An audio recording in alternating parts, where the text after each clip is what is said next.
All right, what's going on, guys? Trev back again, here to bring you another video. This one's going to be doing a video giving our thoughts on the first teaser trailer we have for The Walking Dead's Dead City.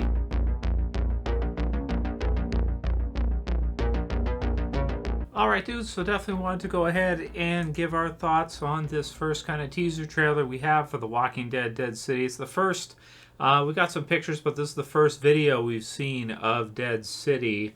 And I don't think the Walking Dead official page has uploaded it, but I don't know, maybe it was, shown on cable or something. Somebody grabbed it and uploaded it. You can find it on YouTube. It's just a little bit in between to find it. So we have Negan here. And he's looking around a corner, someone with a mask on of some kind.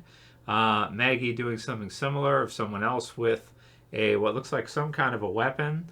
Although from this picture I can't tell exactly what it is. And some kind of a helmet, maybe, what is this, like a motorcycle helmet? Something like this to protect the person possibly from walkers. Maybe, if walkers kind of pass by, they won't really go after this person because they're wearing masks or something. This, of course, if you guys are not familiar with Dead City, this is the Negan and Maggie spinoff series taking place in New York. So this should be really cool. You can kind of see from this one, they're inside some kind of a building. So I'm thinking for this one, we're going to get to see a lot of really cool environments. It's kind of sweet what they're doing with having Daryl sort of go off to France. So you're going to get to see some really cool environments there that are different from what we're used to for Walking Dead. And with Dead City, likewise, you're going to get to see Negan and Maggie go to New York, which is going to look completely different from any of our usual locations of, forests and the usual landscape that we're used to seeing. Alexandria, Commonwealth, different, places in and around there. This is our first chance to see New York in the Walking Dead universe. We've never seen it before. Even though Fear the Walking Dead has had some other locations too, which are pretty cool. Texas and Mexico was really sweet as well in Fear, if you haven't seen it. Then we got some walkers out here, on the street. We don't know if the walkers in New York are going to be any different from the walkers we usually get to see in The Walking Dead. We've seen in the World Beyond kind of French part where there's the lady with, and it says that the dead were born here, kind of like maybe teasing the origin of the walkers, some fast walkers. So a lot of people are thinking that we might see kind of different kind of walkers in Paris and in Europe, which would be really cool. We'll have to see for the New York walkers if they're any different from the ones we're used to, if, in no other way than just maybe New York attire, New York population, which will be really, really sweet because we're thinking, like, you guys know how crowded New York is. So it'd be cool to see, swarms and swarms of walkers and stuff. I always miss seeing Atlanta in the original Walking Dead series. I loved it in the first season. We got to see it with Rick and everything. And then they kind of leave there fairly quickly, and they kind of go back for a minute for Merle and whatnot with Daryl. But then after like the first little bit, like maybe the first season or so, we don't really get to see, anything like that again. So it'll be cool to see Dead City, New York, even bigger than Atlanta. Whoever this guy is, not sure, and also can't really tell what he's looking at here. Maybe some kind of a book or something, a telephone book. Manhattan, pointing to. Not sure, don't have too much to say about that one. This lady in the preview, which is weird, she's got like antlers or something, and she seems to be like putting them together or something. So I don't know if that's like her weapon that she's going to use against walkers. I can't imagine that would be very effective, but okay, maybe it will. You could also see that Maggie and Negan's attire for this series is quite a bit different from what we're used to in the original Walking Dead.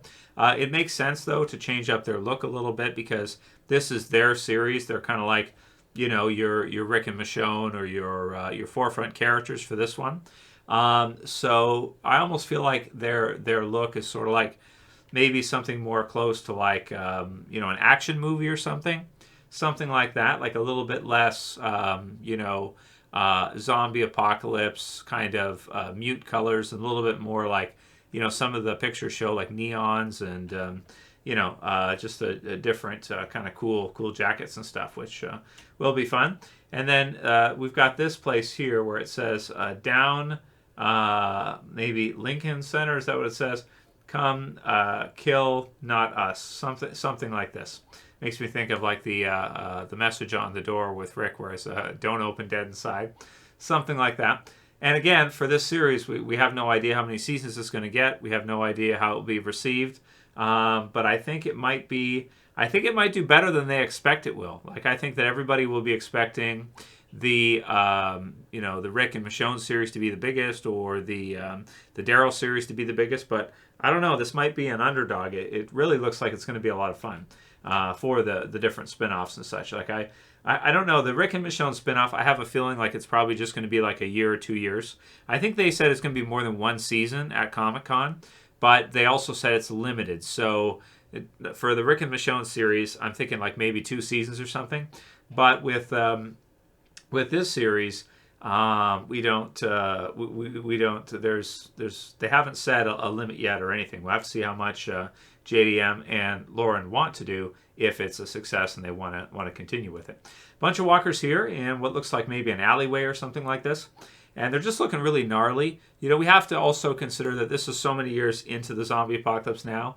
Any walkers that are around, they look like almost, and these ones here you can see, they're almost more like ghouls or almost skeleton-esque at this point, because they've been around for so long that they almost don't even resemble the original zombies that we see in The Walking Dead. They almost more resemble like, maybe a necromancer, undead, skeleton kind of thing at this point, because it's been so long. Like, their skin's just all falling off. It's just all like bone and teeth in a lot of places, right? So yeah, it's really cool. This guy who takes his helmet off, which I don't know, I guess an older guy, maybe a motorcycle helmet, something like this from one of the groups, and then this walker here where it's like coming apart or something, like its musculature and its teeth are kind of coming out. And again, this is kind of, I don't know if it's drenched in water or something, sewer walker or something, but it just looks brutal. Something more similar to like Resident Evil or something, right? It's a really, really gross,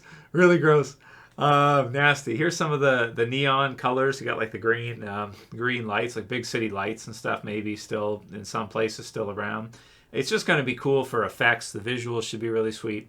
It's just going to be cool because it's, so different from what we're used to. And then whatever's going on here, it almost looks like it's a cage fight or something. I don't know. Like, is this an MMA fight or something that's going on here? Somebody going after a walker in a cage or something. And then a couple characters going over a balcony here. The height of the buildings will also be cool, right? Because once they go into a certain building, it could be like a skyscraper or something. You could have different groups living on certain floors and stuff. You could have warring groups, all this kind of stuff. Like, it's going to be pretty cool. So here's one of Negan and Maggie, and again, you can see the change in attire, just looking a little bit different. And yeah, this should be fun. So my predictions for this are, I think Maggie wanted to go there by herself or something, and I think Negan followed her. That's what I think. I could be wrong in this. It's just my predictions, but I think he followed her. So I feel like Negan is like Maggie's stalker at this point, something like this, because he just wants her to say it's okay and that it's all right what he did, but she won't do it. So he just follows her around, follows her all the way to New York. Because he's got, he does have family and stuff too, though. So he should probably have better stuff to do. But I don't know. I guess maybe that's a defining thing for him he has to do. So The Walking Dead, Dead City, new series. You see the Statue of Liberty here. Very cool. Similar kind of style of logo as Walking Dead we're used to. But coming soon.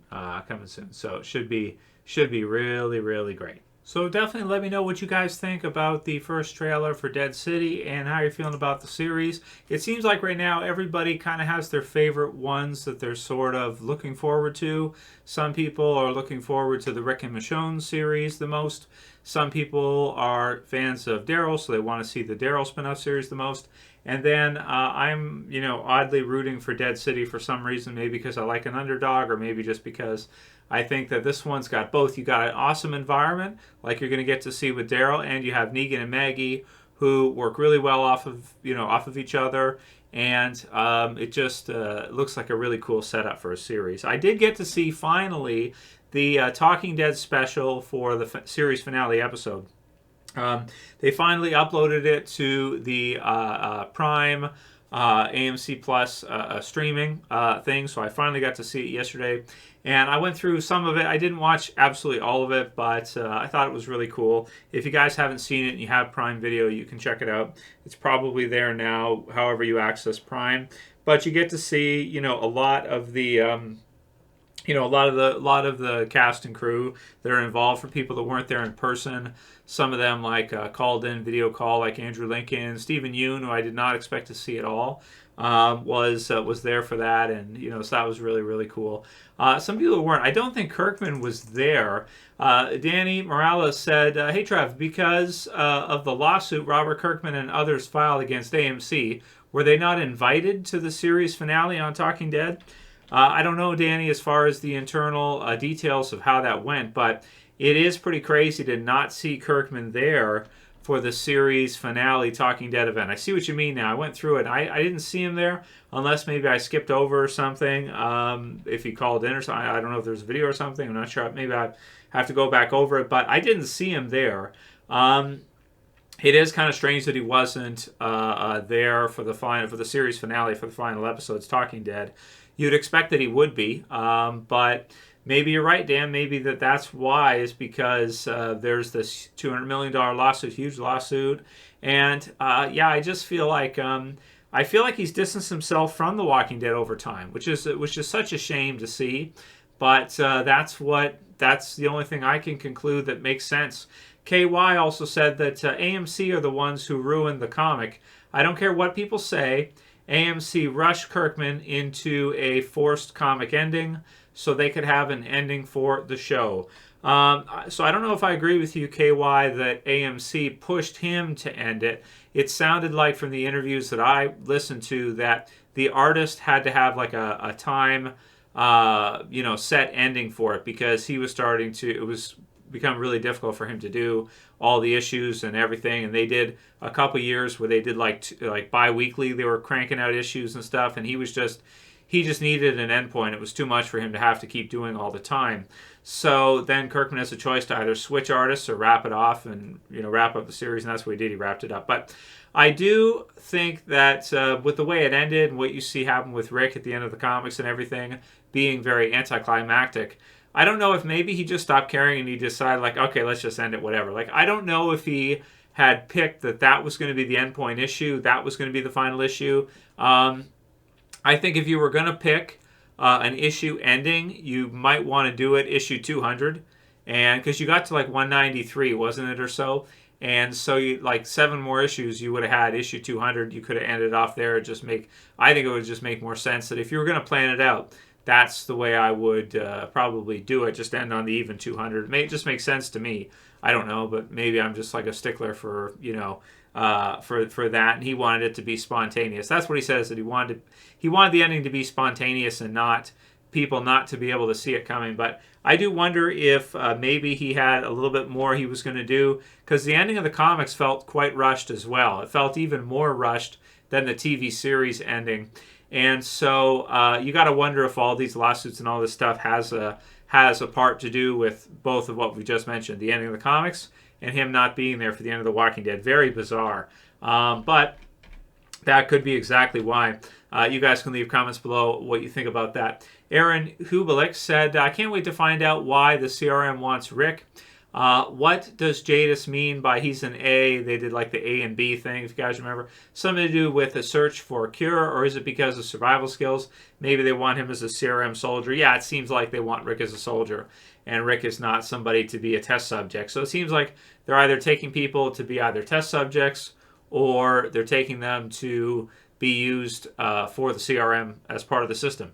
So fighters, warriors, hunters, all those different types of people. Rick, I guess, being used as well too, and their sign up being for life. So they're not ever going to let him leave voluntarily. He gets caught in the last episode of the Walking Dead original series and gets taken back, and we don't see him reunite with the others just yet. JDev said, was the voice coming from the helicopter Giancarlo Esposito from Breaking Bad / Better Call Saul? I don't know. It sounds like him. It sounds like exactly like him. So Could he be one of the big bads at the CRM? I hope so. I hope that's what they do. We touched on this one in a recent video. Maybe it was the live stream. But it sounds like identical to him. Maybe I will, next time, take the clip, cut it out, and we can listen to it a few times and see what we think. But it sounds exactly like him. I hope it is, but maybe not. And then YouTube username just Rick said, General Beales' son is white, though, in World Beyond. So maybe the character who's talking to him is not General Beale. They could give Giancarlo another role. It doesn't mean that General Beale is the top person. It's just a name that was dropped by Janis in World Beyond. We don't even know what the character looks like or anything like that. It's just one of the ones that's been name dropped. So we'll see. I'm sure there's others. There's probably a lot of people involved with the CRM, but I do think that the Giancarlo Esposito will be awesome. Yeah, he would be a fantastic villain for Walking Dead, because so many people that love Walking Dead also love Breaking Bad. So he would be an incredible cast to get for the Rick and Michonne spinoff series if they decide to bring him in as the villain. Exodore 2000 said AMC will be lucky to retain a third of their current fan base with these spinoffs. So I'd say each spinoff will get about 1 million views, probably 1.5 million for the Rick one. Yeah, we'll see Exodore 2000. It's something that comics do all the time. They often reboot, rebrand, spin-off, end series. Once you get really high in the episode count, in the season count, or issue count for comics, it makes a lot of sense to finish up and then start something new. A lot of TV series only last like a couple seasons. They start up, they have a premiere, people check it out who want to see something new, and then after a year or two, they finish it off. It's just the nature of what it is. Because if you're doing something in a continuing story fashion, people have to watch each one to get the next one, and it's hard to keep up and everything. So people drop off over time a lot of times, unless something is really incredible and you got word of mouth telling friends and stuff to check it out. Then other people come on and check it out, which is the case with Walking Dead in its first 7 seasons, and the case with Stranger Things as well, and a lot of other popular series. Game of Thrones was like that too. When it started off, when Game of Thrones started off, almost nobody was watching it. Like in the first season, it had almost no viewers, and it just got people kept telling each other about it, and it became really popular. TMV says, I'm assuming these spin-offs will only be 1 season a pop. I just want them each to connect to Rick and CRM and the virus origin and be it. We need a definitive ending. Well, I think, TNV, that the ending you just saw in The Walking Dead is your definitive ending. But if you want an ending for Rick, or you want an ending for Daryl or the others, I don't think you're ever going to get an ending for Daryl, because I just think Daryl's going to survive and just be there in the universe forever, basically. That's probably what it should be. Daryl should be the one who doesn't die ever, no matter what. He's just riding around his motorcycle out there somewhere, and you just assume that he's out there doing whatever, right? That just makes sense for him based on his character.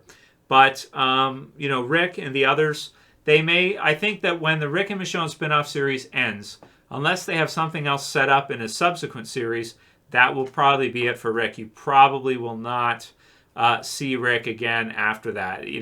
I think Andrew Lincoln, it kind of seems like he's got maybe a few years in him to do Rick, and then that's going to be, it. He'll probably want to be killed off next time. Have a really definitive ending for Rick. Or maybe you do a time skip way into the future and you see old man Rick where he's really old and stuff, and then that okay, that's probably it for the character. Really, really great. Kind of similar to how Hugh Jackman and Logan wanted Wolverine to be killed off. I believe he said that, didn't he? That they decided they were going to kill Wolverine off, and that would be the last Wolverine movie. Even though he's coming back again now to do one at an earlier time before that happens, right? Or something along those lines. Deadpool. So even sometimes that doesn't work out. Or, for example, a Christian, she said on Talking Dead that she decided that was it for Rosita, and she decided that she'd like to do that. So it could be a final episode for Rosita. It could be a finish with that type of thing, and she can kind of move on with her career post that, or life post that. I'm sure Hugh Jackman's probably always wanted to do that, but it's probably it never worked for him. Unfortunately for Andrew Lincoln, I think the same thing. I mean, he can probably get other roles. I mean, obviously he can get other roles aside from Rick. John Bernthal has done it, and they're similar in a lot of ways. Because they start off the same time and everything. It's the same thing. So he could do that. But I mean, everybody's always going to look at him as Rick. You know, it's just it's what it is. You know, at least the thing is with Shane is that he's killed off, and then he goes and does Punisher, and John Bernthal does all these movies and stuff. But the thing about that is he left kind of early days, and then he just kind of came back for certain scenes. Andrew Lincoln was there leading the show for all those seasons. It's going to be tough for people to see him as a different, you know, typecasting, basically, right? It's just what it is. But we want to see Rick, so a couple seasons of Rick will be great. And last one will be from King of the North, who says, I wish people would just STFU about when they stop watching The Walking Dead at such and such a season. Like, who cares? I swear you guys seem to want some attention and not be alone on not liking the show anymore. Trust me, there's still lots of Walking Dead fans that love the show and will continue to support the spinoffs. I'm so glad the Walking Dead universe isn't going anywhere. So, well said, King of the North. We'll end with that one. I agree 100%, but most people, it seemed like, stopped watching during Season 8, but a lot of them came back because they wanted to see the finale. So they wanted to see the ending. They got to see it. That's great, and I hope some of them will check out the spinoffs. I think they will. It's going to be really cool. Like, if you want to see Rick back, just watch the Rick and Michonne spinoff thing. You don't have to watch the others if you don't want to. Just watch the Rick one, and you'll get to see that. So maybe that one will have the highest ratings of the three for the people who are like that. So we'll see. Anyway, that's it for today's video, guys. I'll see you back in soon for another. As always, it's Trev saying peace. Later, guys. See you soon.